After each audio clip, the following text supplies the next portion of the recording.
Welcome, everyone. Today we're tackling an issue that might be hitting a little too close to home for you. I know it did for me. It's getting new board members to actually speak up. Now, let's face it, bringing new people on the board can sometimes feel like hosting a dinner party where the guests just don't talk nor get along sometimes.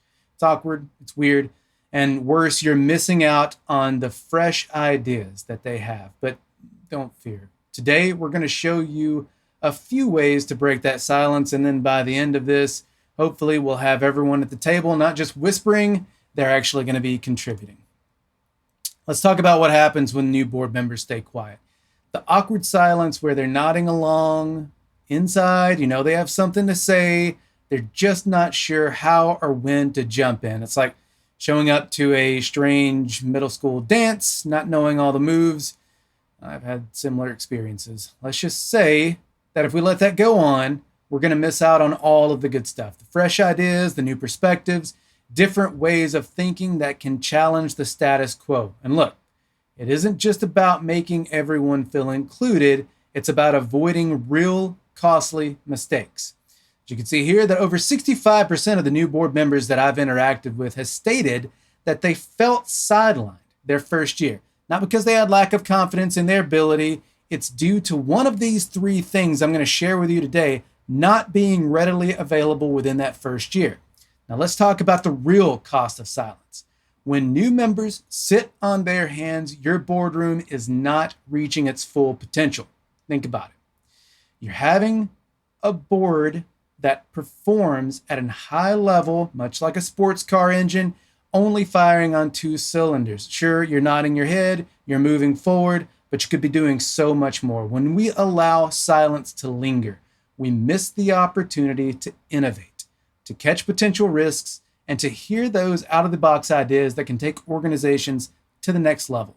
Boards are meant to discuss, debate, challenge, and push boundaries. And when the new board members hold back, we lose that edge. Remember Boeing 737 MAX crisis? That is a prime example of what happens when there's not enough challenging voices in the room. Silence can be dangerous, and it's time we address it head on. All right, so how do we fix this? Well, the first step is simple: a warm welcome. I'm not talking about the obligatory handshake or sending a PDF with 300 pages of bylaws. I mean a real welcome. Start with personal introductions. Get everyone in the room involved. Have a formal orientation session that covers the board's missions, the key goals, and why they're here. Throw in a casual meet and greet or two for good measure. I'm talking the lunches, the coffee meetings, and you will be surprised how much faster people speak up when they feel comfortable with those in the room. Take Netflix for an example. They don't just toss new board members into the deep end. They take time to immerse them in their culture from day one. Well-designed board onboarding programs will accelerate new director engagement and effectiveness. When people feel included, they contribute. It's as simple as that. Next up, mentorship.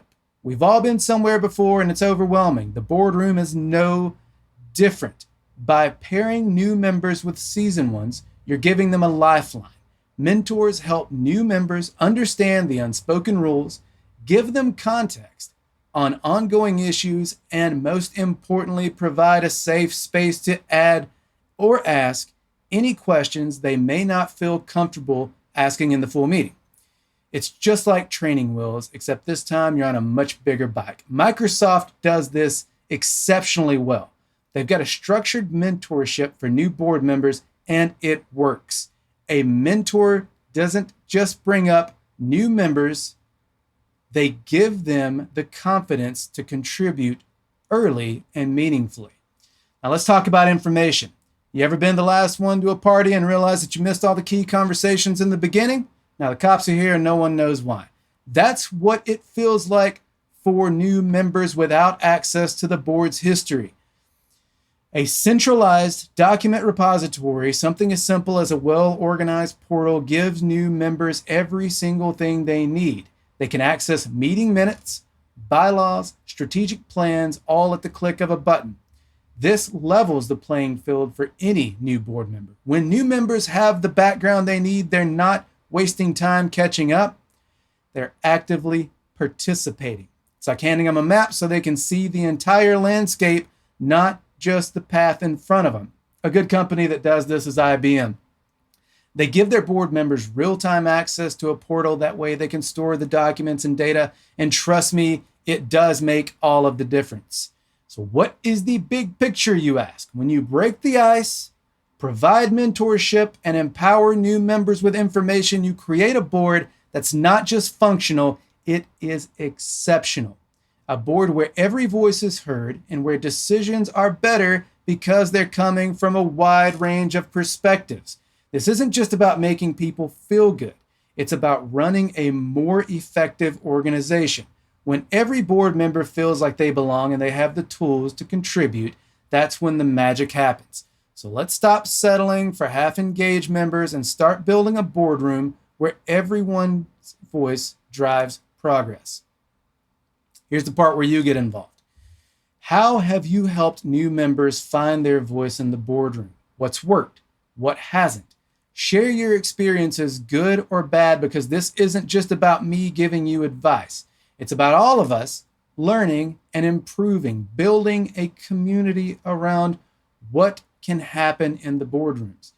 Drop your thoughts in the comments, reach out with questions, and let's start a real conversation on how we can make our boardrooms more inclusive, more dynamic, and ultimately more successful. Once again, this is the Board Member Playbook. Thanks.